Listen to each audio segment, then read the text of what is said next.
I think of grief as, acknowledging something grievous, acknowledging loss or pain or um, something that has, deeply affected me in a sad way.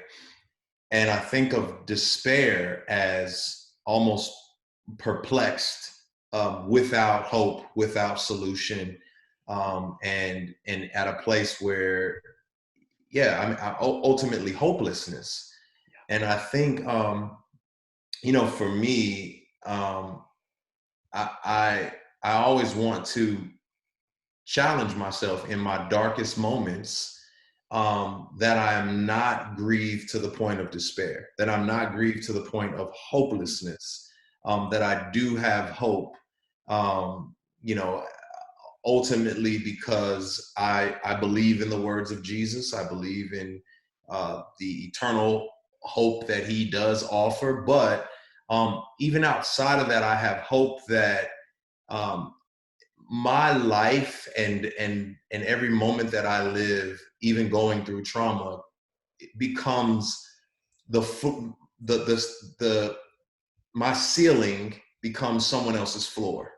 And so I'm able to articulate and express the pain and the grief that I'm going through, so that someone else can start there and have that as a foundation that they can walk upon and move forward. And I know that's greatly helped me.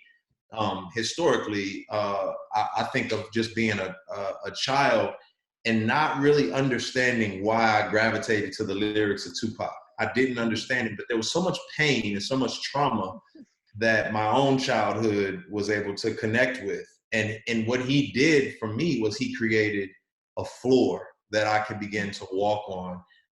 And he had hit his ceiling, of course, but he created a floor for me. And I think that's what grief, what it can allow is, it can allow some pain. Another quick example I'll use, it's kind of funny, but I remember being a teenager working at a grocery store, and I was riding a shopping cart, and I shouldn't have been, but it flipped over.